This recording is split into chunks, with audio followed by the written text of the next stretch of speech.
Rinduku bertemu denganmu, dengan hati yang murni, tangan yang bersih. Ku naik ke atas gunung kudus Tuhan. Dengan apa ku dapat naik ke gunung Tuhan? Rinduku bertemu denganmu, dengan hati yang murni, tangan yang bersih. Ku naik ke atas gunung kudus Tuhan. Walau gelombang badai menerpaku, kan tetap berdiri tegak memandang wajah-Mu Tuhan. Takkan ku serahkan hidup kepada dunia ini. Setia selesaikan pertandingan.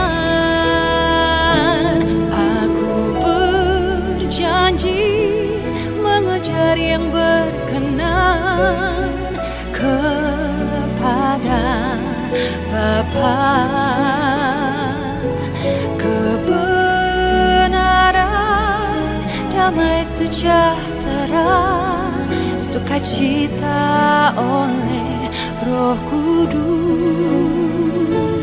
Aku berjanji hidup dalam kekudusan bersama Bapa.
Setia melayani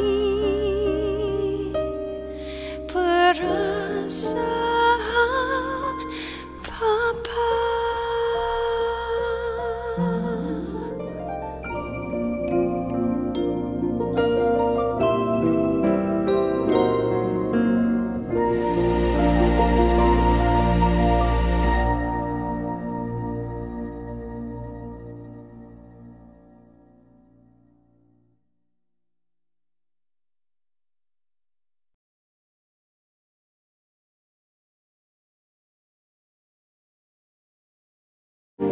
Silakan. Kami mengucap syukur Bapa di surga buat siang hari ini. Terima kasih buat segala kebaikan. Engkau mengerti setiap cita-cita kami, Engkau mengerti setiap keinginan hati kami, Tuhan. Hari ini kami mau menyatukan keinginan kami dengan keinginan-Mu saja. Hari ini kami mau menyatukan cita-cita kami dengan cita-cita-Mu saja. Engkau punya banyak keinginan, Engkau punya banyak cita-cita atas kehidupan kami. Lakukan Tuhan, lakukan. Dan biarlah hari ini kami mulai taat kepadamu, mengikuti setiap ketetapan-Mu. Dan kami mau menjadi bagian dari apa yang menjadi agenda-Mu di dalam kehidupan kami. Terima kasih Tuhan. Sebentar kami mau belajar kebenaran firman-Mu. Urapi hamba-Mu Ibu Monica dengan urapan yang baru pagi hari ini. Dan biarlah apapun yang dia ucapkan berasal dari hatimu. Yes, Urapi kami semua yang mendengar, berikan kami hati yang haus dan lapar akan Engkau, hati yang bersih sehingga setiap benih firman kami tangkap dan itu menjadi bagian dari hidup kami di dalam nama Yesus. Haleluya. Amin. amin, amin. Silakan. Makasih Bu. Shalom semuanya. Shalom. Shalom. Hari ini saya mau sharing tentang kehidupan yang Tuhan sediakan buat kita, yaitu kehidupan ilahi. Tuhan itu kan Bapa yang baik ya. Tuhan itu nggak pengen kita itu sebagai umatnya, kita sebagai anaknya, itu untuk terus hidup dalam tekanan, pergumulan, dalam kekurangan, ataupun dalam masalah. Yang Tuhan mau, kita itu selalu berkemenangan di dalam hidup kita. Kan dibilang di Alkitab kita itu umat pemenang. Dan kita itu lebih dari pemenang. Jadi Tuhan itu membawa kita dari gelap kepada hidup yang terang. Nah, waktu kita hidup di dalam terang Tuhan, waktu kita bertobat itu, kita itu punya dua pilihan. Kita mau hidup secara duniawi, secara manusiawi, seperti kebanyakan orang, atau kita mau ikut jalannya Tuhan, kehidupan ilahi yang Tuhan sediakan. Nah, kalau kita menjalani kehidupan duniawi, maka ketika banyak orang mengalami kegoncangan, ya kita juga akan alami. Orang dunia jatuh bangun, kita juga akan mengalami seperti itu. Orang dunia mengalami pergumulan, masalah, kita juga akan mengalami. Tapi Tuhan itu menyediakan jalan kehidupan yang berbeda untuk kita. Sekarang kita buka dulu di 1 Petrus 1 ayat 23 sampai 25. 1 Petrus 1 ayat 23 sampai 25. Coba tolong dibacakan ya. 1 Petrus 1 ayat 23 sampai 25. Karena kamu telah dilahirkan kembali bukan dari benih yang fana, tetapi dari benih yang tidak fana, oleh firman Allah, yang hidup dan yang kekal. Sebab semua yang hidup adalah seperti rumput, dan segala kemuliaannya seperti bunga rumput. Rumput menjadi kering dan bunga gugur. Tetapi firman Tuhan tetap untuk selama-lamanya. Inilah firman yang disampaikan Injil kepada kamu. Amin. Amin. Nah, saya bacakan dari versi FIYH ya. Jadi di ayat 23 itu dikatakan seperti ini. Saudara itu memiliki hidup baru. Dan hidup itu bukan pemberian dari orang tua. Hidup pemberian orang tua kan hidup lahiriah kita ya. Karena hidup yang diberikan oleh mereka, oleh orang tua itu akan lenyap. Hidup yang baru ini kekal karena berasal dari Kristus, firman Allah yang abadi kepada manusia. Nah, hidup alamiah kita ini akan berakhir seperti halnya rumput yang menjadi kuning dan kering, dan segala kebesaran kita seperti bunga yang layu dan gugur. Di ayat ini tuh dikatakan kita itu punya hidup yang baru, yang dari Tuhan. Nah, hidup yang pemberian dari orang tua kita, hidup kita jasmani kita, lahiriah kita, itu akan lenyap. Tapi hidup kita itu berasal dari Kristus, berasal dari Tuhan. Waktu kita memilih untuk kita mau menjalani kehidupan manusiawi, kita akan seperti di ayat tadi dikatakan, kita seperti bunga yang akan kering dan gugur. Tapi kalau kita hidup di dalam keilahian, di dalam kehidupan ilahi, itu firman tetap untuk selama-lamanya. Berarti itu adalah kekekalan. Nah, kalau kita membangun hidup kita di atas firman, artinya kegoncangan boleh ada, masalah boleh datang, tapi kita nggak perlu jatuh. Kita tidak perlu alami kegoncangan yang sama, karena kita itu berhidup bukan dari dunia ini lagi, tapi kita hidup dari kerajaan yang tidak tergoncangkan. Di Yohanes 10 ayat 10, firmannya bilang gini. Coba tolong dibacakan di Yohanes 10 ayat 10. Yohanes 10 ayat 10, pencuri datang hanya untuk mencuri dan membunuh dan membinasakan.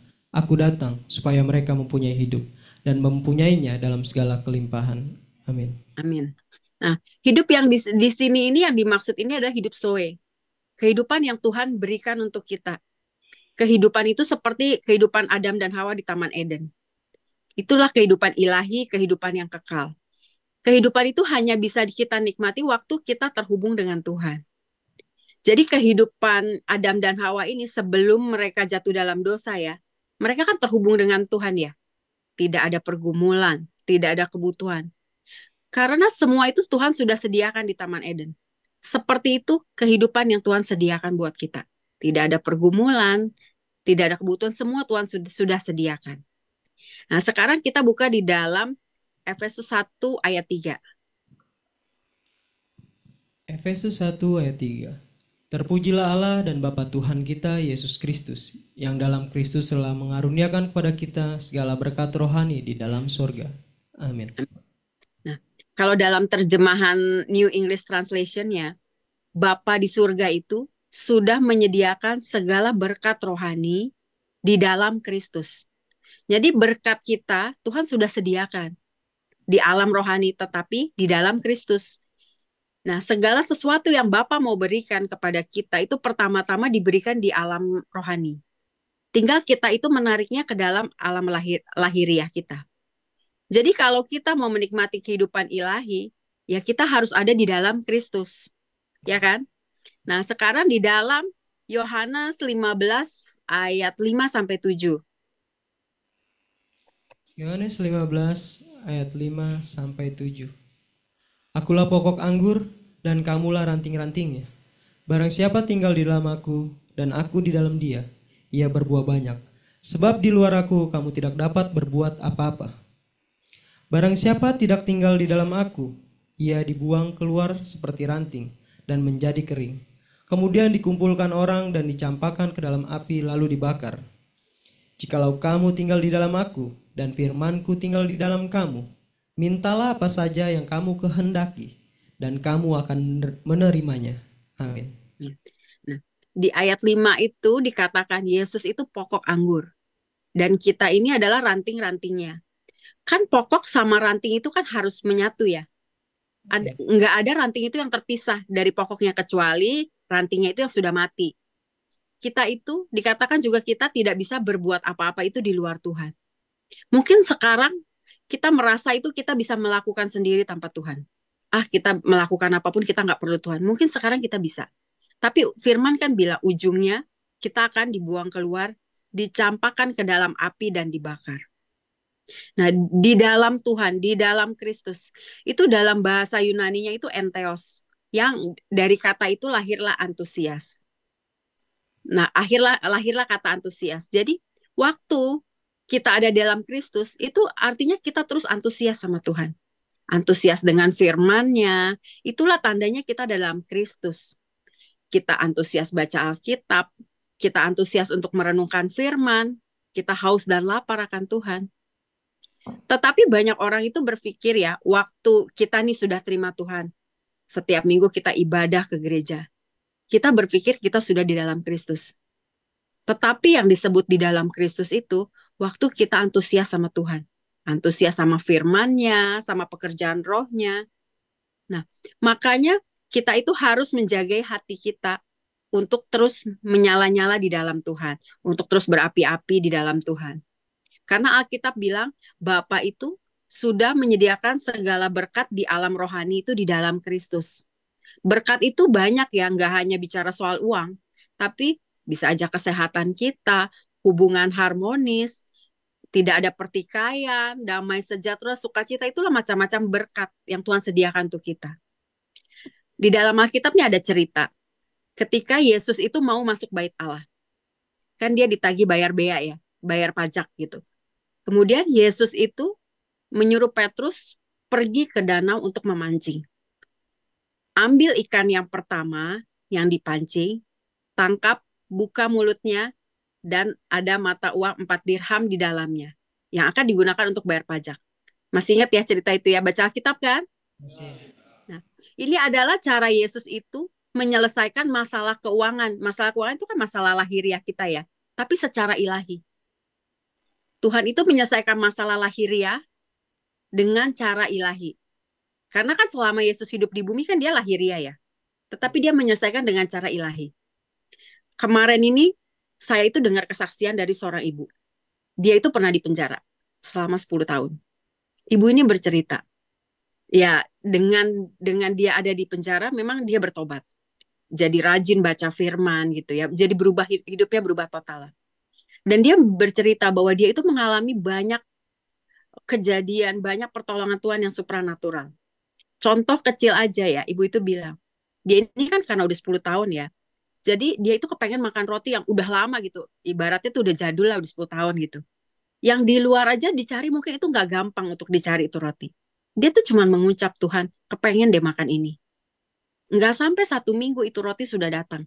Jadi ada napi lain yang diberikan oleh keluarga dan dia dikasih. Itu loh cara Tuhan.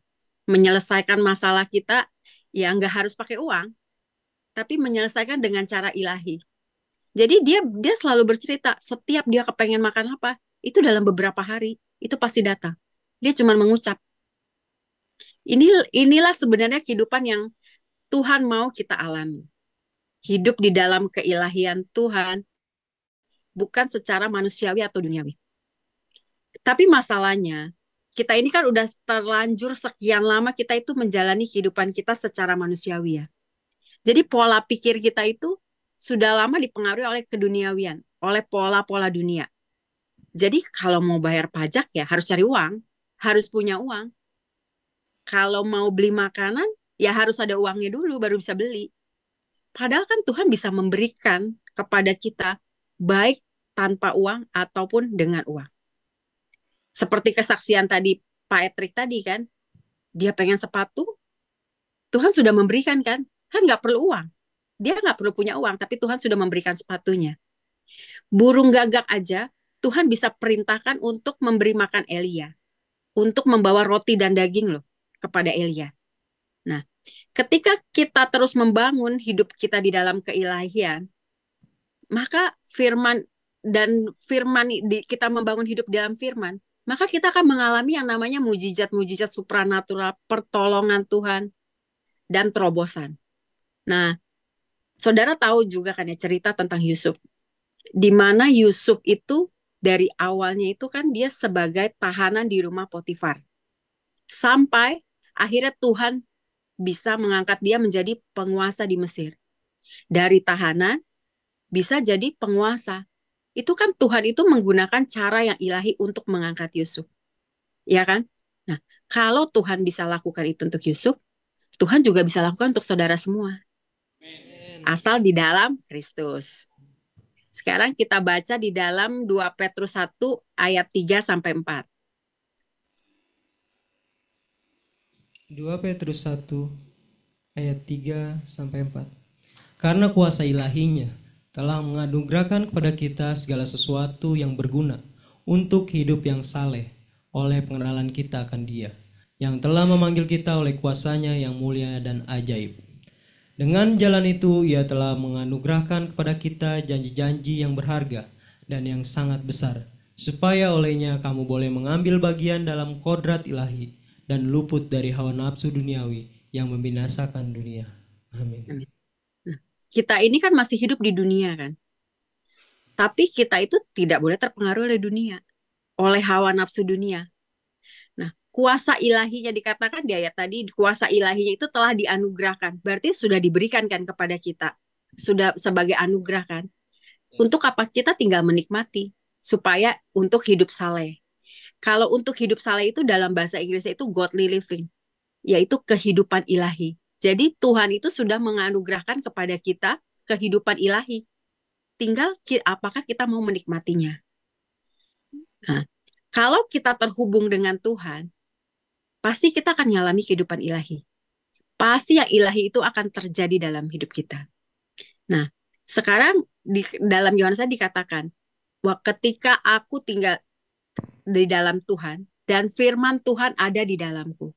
Artinya kan kita mau masukkan firman, baca firman, kita masukkan firman, di mulut kita akan ada firman, dan kita memperkatakan firman.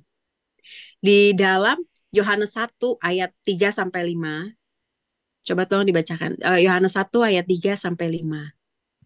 Yohanes 1 ayat 3 sampai 5. Segala sesuatu dijadikan oleh Dia dan tanpa Dia tidak ada sesuatu pun yang telah jadi dari segala yang telah dijadikan. Dalam Dia ada hidup dan hidup itu adalah terang manusia. Terang itu bercahaya di dalam kegelapan dan kegelapan itu tidak menguasainya. Amin. Amin. Jadi dalam ayat itu dikatakan segala sesuatu dijadikan oleh firman. Dia itu kan firman ya. Tanpa firman tidak ada suatu pun yang telah jadi dari segala yang dijadikan. Dan di dalam dia, di dalam firman itu ada hidup. Itulah kehidupan ilahi. Nah, Tuhan itu menciptakan terang dengan cara apa? Berfirman kan? Mengucapkan firman, maka terang itu jadi. Nah, bagaimana kita menciptakan yang tidak ada menjadi ada? Dengan memperkatakan, dengan mengucapkan firman. Contoh, misal kita sedang sakit nih. Berarti kan yang tidak ada kesembuhan kan? Kita ucapkan firman Tuhan tentang kesembuhan. Janji-janji Tuhan tentang kesembuhan. Permasalahannya, begitu kita sakit dan kita dengar berita buruk nih, misalnya dokter bilang, oh kamu kena kanker, hidupnya tinggal 3 bulan lagi. Kita jadi down. Itu yang membunuh. Sebenarnya itu yang membunuh, bukan penyakitnya. Kita harus percaya Tuhan itu campur tangan atas hidup kita. Apapun yang terjadi atas hidup kita, semua ada dalam kendali Tuhan. Di dalam Wahyu 1 ayat 18, ini saya bacakan aja ya, ini dari terjemahannya TSI. Firman Tuhan bilang gini, akulah sumber kehidupan. Meskipun aku Tuhan pernah mati, tetapi lihatlah. Aku hidup sekarang dan hidup untuk selama-lamanya. Amin. Aku Tuhan memegang kunci Sheol. Kunci Sheol itu kunci dunia orang mati. Dan berkuasa atas kematian. Jadi akulah yang berwenang menentukan kapan setiap orang mati. Dan aku juga yang berkuasa menghidupkan kembali. Kan dikatakan di dalam firman Tuhan, Tuhan itu yang memegang kunci dunia orang mati, kunci maut. Tuhan yang menentukan kapan setiap orang mati. Jadi walaupun dokter bilang kita umurnya 3 bulan, tapi kalau belum waktunya Tuhan, maut itu nggak bisa datang ke kita. Maut itu nggak bisa mengalahkan kita. Jadi apapun, walaupun datanya bilang, oh ternyata kamu sakit ini, kita lihat hasil dari lab, kita lihat sakit ini, tapi kita nggak perlu khawatir. Semua itu dipegang oleh Tuhan.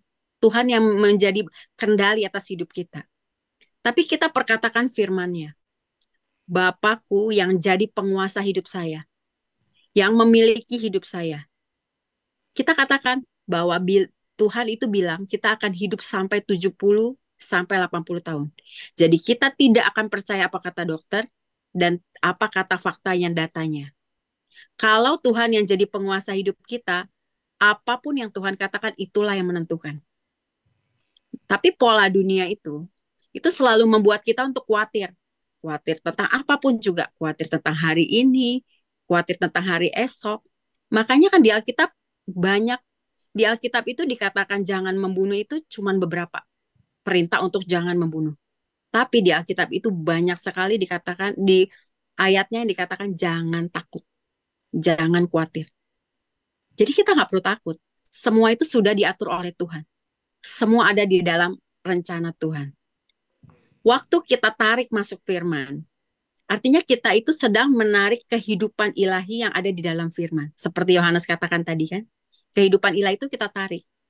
Sehingga di dalam 1 Korintus 15 ayat 53 sampai 54, coba tolong dibacakan ya. 1 Korintus 15 ayat 53 sampai 54. 1 Korintus 15 ayat 53 sampai 54. Karena yang dapat binasa ini harus mengenakan yang tidak dapat binasa, dan yang dapat mati ini harus mengenakan yang tidak dapat mati. Dan sesudah yang dapat binasa ini mengenakan yang tidak dapat binasa, dan yang dapat mati ini mengenakan yang tidak dapat mati, maka akan genaplah firman Tuhan yang tertulis, maut telah ditelan dalam kemenangan. Yang dapat binasa itu apa? Kehidupan manusiawi kita kan. Kehidupan duniawi kita itu kan dapat binasa ya. Nah, waktu kita mengenakan kehidupan yang tidak dapat binasa, itu kehidupan ilahi. Waktu kita masuk di dalam kehidupan ilahi yang Tuhan sediakan itu, maka maut itu telah ditelan dalam kemenangan. Kita itu sudah menelan maut, mengalahkan maut. Maut itu apa? Sakit penyakit, kegagalan, kemiskinan, pergumulan, itu maut. Jadi waktu kita di dalam kehidupan, masuk dalam kehidupan ilahi, kita itu sudah mengalahkan itu semua. Yesus itu kan adalah kepala kita ya. Kita itu tubuh ya. Kalau Yesus sebagai kepala itu menaklukkan segala sesuatu, kita sebagai tubuh juga harus mengalahkan segala sesuatu. Masalah akan datang nggak? Masalah masih ada muncul, tapi untuk kita taklukkan. Bukan kita yang dikalahkan, tapi untuk kita taklukkan, supaya kita itu punya kesaksian, punya cerita kemenangan. Karena kan Tuhan itu menciptakan kita lebih dari pemenang. Jadi pastikan kehidupan yang ada di firman itu menggantikan kehidupan manusiawi kita. Kegoncangan boleh datang, tapi kita nggak perlu alami kegoncangan yang sama. Karena kita itu sudah dibedakan. Kita tidak hidup dari dunia ini. Ini yang Mazmur 91 yang terjadi dalam hidup kita. Walau 1.000 orang rebah di sisimu dan 10.000 di sebelah kananmu, tetapi itu tidak akan menimpa kamu. Karena kita sudah ada di dalam kehidupan ilahinya Tuhan.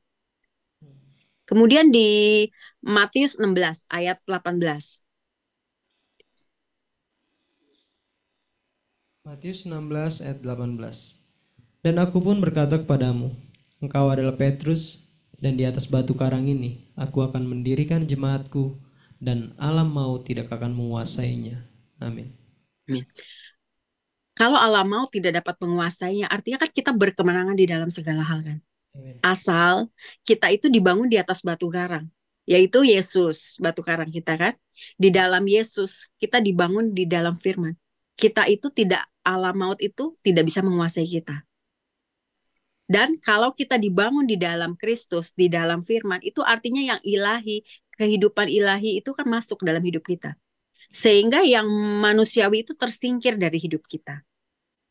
Pada waktu kita memperkatakan firman, kita itu harus mengimajinasikan. Karena kan firman Tuhan bilang, di atas segala-galanya hati-hatilah dengan apa yang kamu pikirkan. Karena pikiranmu itu mengendalikan hidupmu. Kemudian juga firman Tuhan bilang gini, jadi akhirnya saudara-saudara, semua yang benar, semua yang mulia, semua yang adil, yang suci, yang manis, sedap didengar, pikirkanlah semuanya itu. Jadi kita itu, waktu kita memperkatakan firman, kita mengimajinasikan firman itu jadi. Kemudian firman Tuhan juga berkata, sesungguhnya barang siapa beranjak kepada gunung ini, berkata kepada gunung ini, beranjaklah dan tercampaklah ke dalam laut, asal tidak bimbang hatinya, tetapi percaya bahwa apa yang dikatakannya itu akan terjadi, maka hal itu akan terjadi baginya. Nah, kan dikatakan gini, apa yang kita katakan itu kita bisa dapatkan asal kita tidak bimbang. Waktu kita bimbang, kita tuh nggak punya iman. Kalau kita tidak punya iman, ya kita nggak akan terima apa-apa. Tidak ada upahnya. Kan di Ibrani 11 ayat 6 itu dikatakan, tetapi tanpa iman, tidak mungkin orang berkenan kepada Allah. Sebab barang siapa berpaling kepada Allah, ia harus percaya bahwa Allah ada, dan bahwa Allah itu memberi upah kepada mereka yang sungguh-sungguh mencari Dia.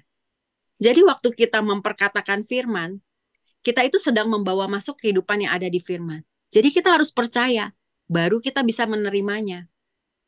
Saudara tahu ya cerita tentang Yesus itu memberi makan 5.000 orang dengan 5 roti dan 2 ikan. Tahu kan semua? Tahu. Nah, Yesus itu memberi makan 5.000 orang. Tetapi yang ada pada murid-muridnya itu cuma 5 roti dan 2 ikan. Secara logika nggak mungkin buat 5.000 orang. Buat 50 orang aja udah susah, apalagi 5.000 orang. Tetapi di dalam Matius 14 ayat 8, Matius 14 ayat 18, Yesus berkata gini, bawa kemari kepadaku. Lalu disuruhnya orang banyak itu duduk di rumput, dan setelah diambilnya 5 roti dan 2 ikan itu, Yesus itu menengadah ke langit dan mengucap berkat. Lalu memecahkan roti itu, memberikannya kepada murid-muridnya. Lalu murid-muridnya membagi kepada semua orang banyak sehingga sisa 12 bakul penuh. Di situ kan dikatakan Yesus itu mengambil 5 roti dan 2 ikan. Kemudian dia menengadah ke langit dan mengucapkan berkat. Yesus itu menengadah ngapain sih? Memandang ke Bapa kan? Melihat Bapa kan, memandang ke Bapa. Dan Yesus itu mengucapkan berkat, mengucapkan firman.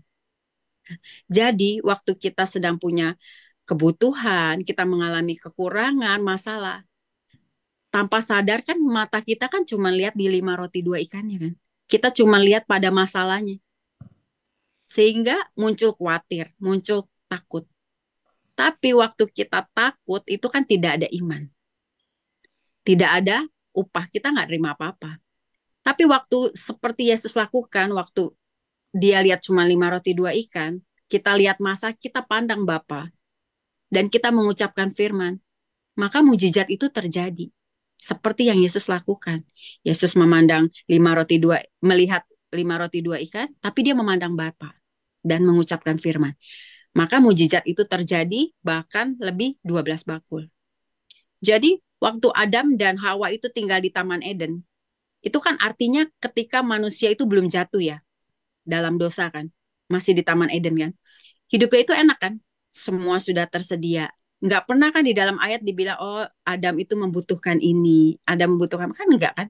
Semua enak, semua sudah disediakan di Taman Eden. Bahkan manusia itu bisa leluasa loh, bercakap-cakap dengan Tuhan di Taman Eden. Tetapi ketika manusia jatuh di dalam dosa, manusia itu seperti kehilangan persekutuan sama Tuhan.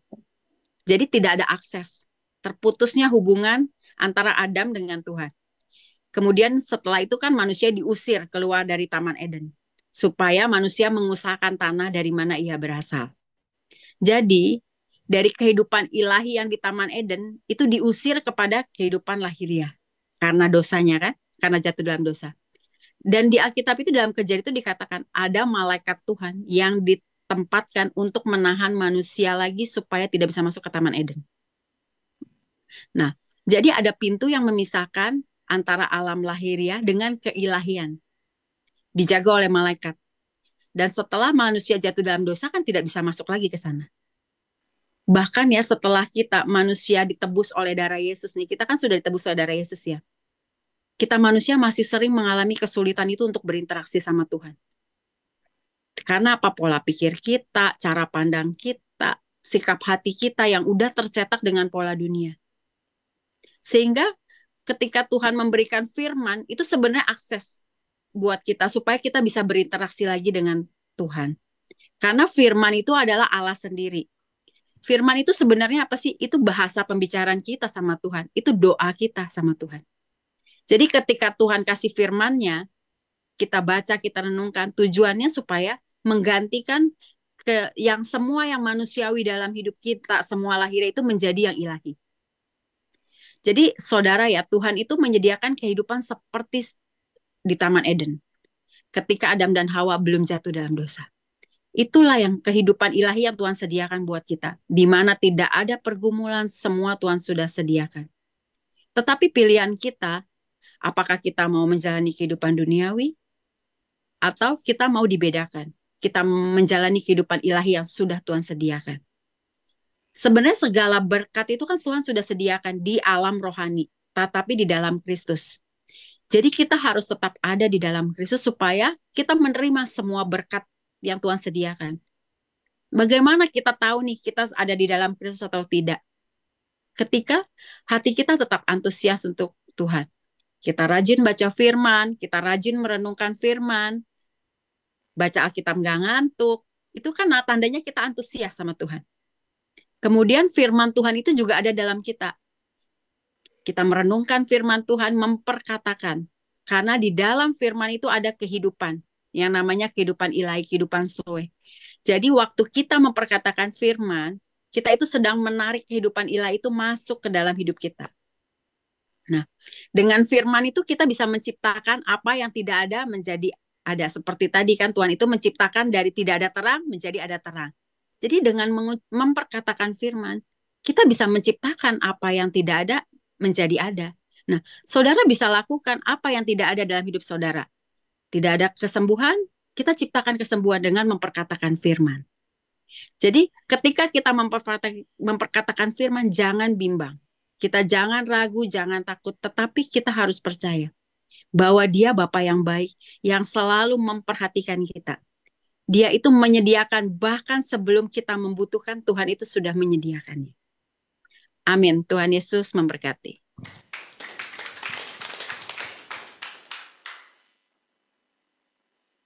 Oke, terima kasih Ibu Monica. Saya mau ngajak kalian semuanya coba tutup matamu, ya. Terus dengarkan apa isi pikiranmu. Kalau kamu lagi nutup mata, terus itu kan ada suara tuh, yang mungkin ada suara yang begini. Ah, Bu Monica itu teori doang. Atau gini, aku tidak percaya. Nah, atau begini, aku memilih untuk percaya pada setiap firman yang aku dengar tadi. Ketika kamu mendapatkan suara seperti itu, berarti kamu sudah connect dengan yang namanya alam surgawi atau dimensi alam roh punyanya Tuhan. Mending ya? Ini loh. Semua yang Bu Monica sampaikan tadi, dia bisa menyampaikan itu karena dia ngalami. Cuma bagi kalian yang belum ngalami, apa yang kalian dengar tadi sulit untuk dipercaya, betul nggak? Masa sih, masa sih. Saya mau kalian semua yang di ujung bumi maupun yang ikut Zoom, belajar pelan-pelan deh, pelan-pelan. Setiap kali engkau mendengar firman, engkau masukkan dalam pikiranmu untuk menghancurkan pola pikir yang kadung dibentuk oleh manusia jasmanimu. Misalnya gini, alam pikiranmu, alam jasmanimu itu sudah kadung dibentuk bahwa untuk segala sesuatu harus ada uang. Betul kan? Itu udah kadung kecetak begitu. Bagaimana kamu menghancurkan cara pikirmu itu dengan mempercayai firman adalah kamu diem, tutup matamu, dan kamu imajinasikan firman. Dan kamu ucapkan firman untuk menciptakan apa yang tidak ada menjadi ada. Dan engkau mempercayainya. Maka itu terjadi. Tadi paham nih? Contoh ya. KKS itu punya banyak pergumulan. Salah satunya adalah tempat ibadah di Jakarta. Ya, kita harus mencari tempat ibadah di Jakarta karena di tempat yang lama kita harus pindah. Dengan nggak tahu mereka punya alasan apa. Pokoknya kita harus pindah itu. Tapi pikiran saya itu tidak pernah terfokus kepada nanti gimana ya, nanti uangnya dari mana ya, nanti apa ada ya. Enggak. Pikiran saya itu saya cetak apa?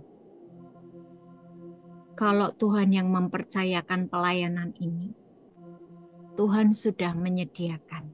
Jehovah Jireh, Allah menyediakan. Itu pikiran saya cetak seperti itu every day. Sampai dengan tadi malam, tadi pagi, kita sudah oke ACC dan sudah dapat tempat. Dan itu sangat mudah dan itu divine connection. Dan itu samalah biayanya dengan gedung yang lama. Tidak perlu bergumul. Dan bahkan ditambah pagi hari ini, saya mendapatkan kabar untuk Bible Study di Jakarta. Ada seorang anak Tuhan yang menyediakan tempat untuk kami boleh Bible Study, sehingga saya nggak harus mengajar 2 kali. Karena selama ini kita pakai apartemen ya, apartemen tahu sendiri tempatnya kecil. Dan kami harus melakukan 2 sesi. Dan itu cukup melelahkan. Tapi kalau satu rumah itu bisa kita 1 sesi dan gabung gitu loh, bareng-bareng. Semua sudah disediakan, tidak perlu bergumul. Tapi yang perlu dimiliki oleh kita adalah percaya. 365 kali Tuhan berfirman di dalam Alkitab. Jangan takut, jangan khawatir, percaya aja. Artinya kita harus percaya. Bisa ditangkap? Bisa, Bu. Bisa ya? Bisa, Bu. Saya mau kalian mengalami perubahan ini. Perubahan pola pikir. Tadi pagi itu Tuhan ajari begitu. Sampaikan kepada anak-anakku di Nusa Kambangan. Tuhan ngomong kayak gitu. Bagaimana mereka yang sudah kadung dicetak oleh pola dunia, bahwa aku tuh harus ada uang, bahwa aku nanti harus bekerja, nanti bagaimana nanti. Tidak, stop pikiran-pikiran seperti itu. Kamu diem, tutup matamu, dan berkata di dalam hatimu, aku mempercayai setiap firman Tuhan, dan aku hidup dari apa kata Tuhan. Waktu engkau bisa merenungkan itu terjadi dalam hidup. Amin. Amin. Oke. Masih ada waktu sebentar. Kalau ada yang mau bertanya, jawab. Silakan yang mau bertanya.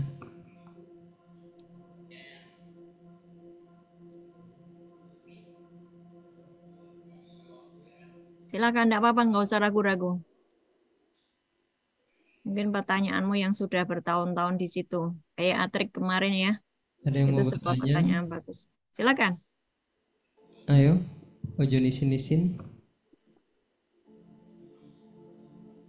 Ada? Kalau ada pertanyaan, angkat tanganmu.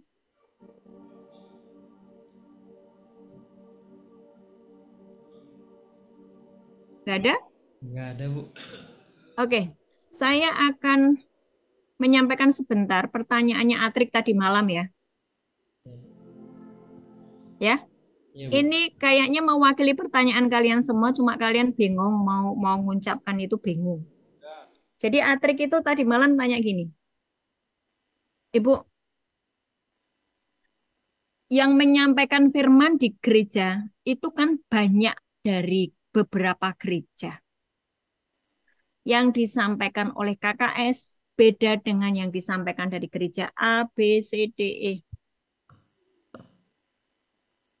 Kami ini sebetulnya bingung mau mempercayai yang mana. Contoh, KKS itu selalu bilang, Bu Monica selalu bilang, Bu Ana selalu bilang, kalau kamu terus bikin dosa, Roh Kudus itu keluar daripadamu, dia undur daripadamu. Ya? Tapi ada hamba Tuhan lain yang berkata, Roh Kudus itu tetap ada bersama dengan kamu, tetap menemani kamu, nggak akan dia undur meskipun kamu dosa. Kan gitu, ada yang ngomong kayak gitu. Dan itu membingungkan kalian, betul ya? Betul enggak? Lo kalian itu bingung enggak kalau ada yang berbeda-beda? Saya mau kasih lihat gini. Kalian buka di Yohanes 14 ayat 23.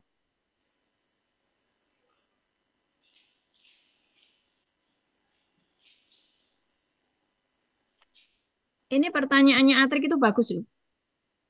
Ya. Itu sebuah perenungan. Yuk coba dibaca. Yohanes Jawab 14 Yesus. ayat 23. 3.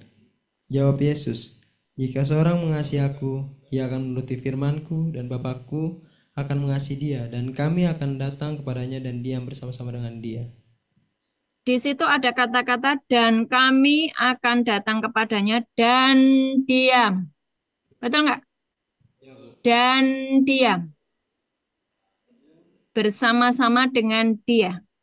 Diam, berdiam, tinggal. Berarti Bapa, Putra, Roh Kudus tinggal di dalam kita. Betul ya? Betul. Oke. Kalau Roh Kudus, Bapa, Yesus tinggal di dalam kita, dia ngajari kamu ngerokok nggak? Dia ngajari kamu onani nggak? Dia ngajari kamu makan sabu-sabu nggak? Dia ngajari kamu berdusta nggak? Nggak mungkin. Nggak mungkin.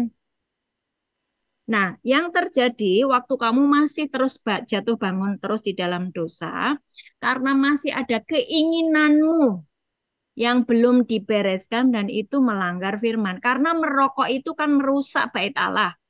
Kan ada firmannya, barang siapa yang merusak bait Allah, dia akan berhadapan dengan aku, kan gitu toh. Nah, coba perhatikan ayat 26. Yang tadi Yohanes 14 ayat 26. Yohanes 14 ayat 26. Tetapi penghibur yaitu Roh Kudus yang akan diutus oleh Bapa dalam namaku. Dialah yang akan mengajarkan segala sesuatu kepadamu dan akan mengingatkan kamu akan semua yang telah kukatakan kepadamu. Jadi gini, Roh Kudus itu bisa dia diam di dalam kita dan dia bisa juga di sebelah kita, tapi dia keluar dari sebelah kita. Seperti aku dan kamu itu kan aku di sampingmu, memberitahu, memberi nasihat, mengingatkan kamu. Itu karena aku di sampingmu, aku nggak masuk di dalam kamu kan gitu toh, betul ya? Kalau Roh Kudus itu di dalam saya, berarti dia merasuk di dalam saya, tinggal di dalam saya. Maka seluruh kehidupan saya adalah buahnya buah roh, bukan buah daging.